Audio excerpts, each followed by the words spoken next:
Baik, salam damai dari tanah Papua. Salam hormat, salam kompak selalu. Saat ini saya berada di mana proyek preservasi jalan nasional yang dicanangkan oleh Presiden Joko Widodo atau Jokowi untuk tanah Papua. Di sini saya sebagai konsultan supervisi, dan kalau dilihat ini beberapa titik yang saya ambil, yaitu salah satu titik ini di mana pekerjaan preservasi ini dilakukan oleh negara Republik Indonesia. Oke, jadi saya mewakili masyarakat Papua sekalian untuk berbicara di saat ini, di mana saya berterima kasih dengan sungguh, dengan tulus bahwa Bapak Presiden Jokowi dapat melakukan hal terbaik bagi tanah Papua.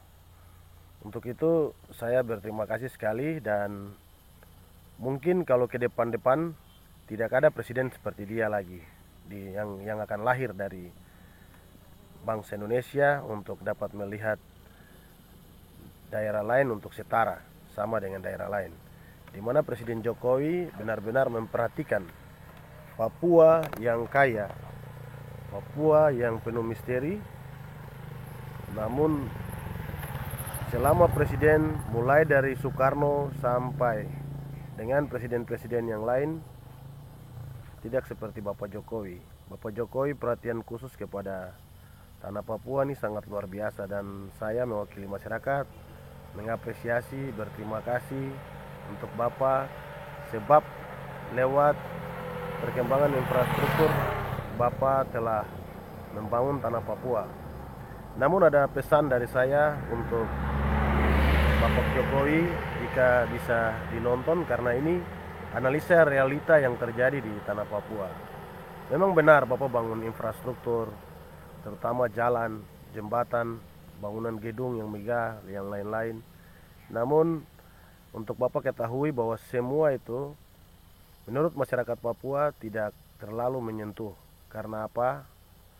Pembangunan infrastruktur tersebut tidak mensejahterakan masyarakat Papua sama sekali.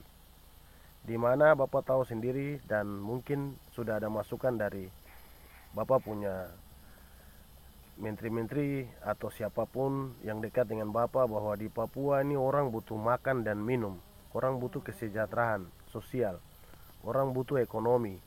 Orang tidak butuh itu bikin jalan bagus, bikin gedung mewah dan lain-lain. Sebab untuk Bapak ketahui, ketika gedung mewah-mewah itu atau jalan yang Bapak bikin sekarang ini bagus ini, yang dilalui bukan masyarakat Papua semua yang punya mobil. Masyarakat Papua ini dong tidak punya mobil, dong tidak punya harta, padahal dong kaya. Dong tidak punya kendaraan roda dua yang bagus, begitu. Jadi mereka hanya pejalan kaki, dan mereka tinggal di kampung-kampung di sana. Mereka tidak bisa ke kota, itu setengah mati. Jadi intinya Bapak cuma buat infrastruktur ini, nantinya yang menikmati itu saudara-saudara kita dari pulau-pulau lain itu. Mereka datang bisnis di sini lewat dengan mobil-mobil mewah, pergi belanja-belanja barang di kampung-kampung sana, kemudian bawa jual di kota, lalu ekonomi mereka akan meningkat. Dan Papua, masyarakat Papua akan jadi penonton di tanahnya sendiri. Untuk itu sekali lagi kepada Bapak, mudah-mudahan lewat saya punya video ini Bapak bisa dengar dan mungkin dapat ikuti. Karena yang kami orang Papua mau tuh cuma bagaimana kesejahteraan dalam bidang sosial ekonomi, di mana anak-anak kami membutuhkan pelayanan kesehatan gratis, pelayanan pendidikan gratis, dan juga pangan. Karena kami di Papua ini sangat susah sekali untuk bersaing dengan saudara-saudara orang yang dari luar Papua.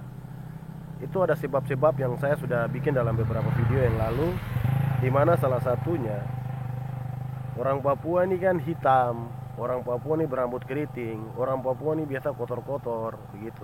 Jadi kita mau bersaing untuk berjualan begitu atau ekonomi begitu, kami dipandang dengan sebelah mata oleh saudara-saudara lain dari Nusantara.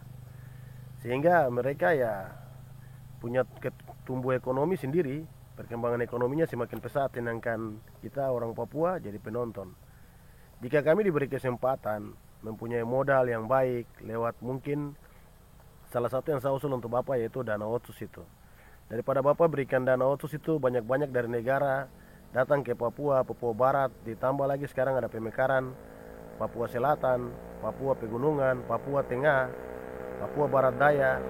Ini kan 6 provinsi baru nih yang nantinya saat ini sudah berjalan ini. Dia tidak mengcover apa-apa untuk orang Papua. Karena jika kita lihat dari segi SDM manusia yang ada di Papua nih, memang memumpuni, tapi masyarakat Papua nih sedikit, tidak banyak Bapak. Jadi Bapak bagi provinsi sampai sebanyak-banyak itu untuk siapa? Nanti orang lain datang menikmati. Akhirnya ya orang Papua tersisi, mereka akan selalu berteriak minta merdeka, merdeka, merdeka. Akhirnya di video-video saya tuh selalu saya buat satu video menyangkut bagaimana realita kehidupan nasib di sini, masyarakat di sini dalam berinteraksi dengan masyarakat Nusantara yang lain. Saya salah satu pejabat Bapak, saya pejabat di bidang konstruksi. Dan kalau saya pentingkan sapu diri sendiri, saya tidak perlu dengan orang lain karena gaji saya sudah puluhan juta. Ngapain saya mau pusing dengan orang lain? Tapi yang saya bicara ini mewakili masyarakat kecil. Karena apa? Mereka yang lebih membutuhkan daripada saya. Dan generasi Papua ke depan ini bukan hanya bicara saya dan anak-anak saya, melainkan bicara untuk banyak orang. Saya minta maaf, saya menangis karena mewakili masyarakat Papua. Ya, untuk Bapak ketahui, semua yang Bapak lakukan sudah bagus. Saya minta kepada Bapak supaya kalau bisa mengontrol dana otsus ini dengan benar sehingga menyentuh rakyat. Kalau bisa dana otsus yang banyak ini daripada dikorupsi atau dikelola oleh pejabat-pejabat daerah Papua yang tidak tahu malu kepada rakyatnya, lebih baik uang otonomi khusus itu dibagi kepada masyarakat supaya mereka bisa mandiri.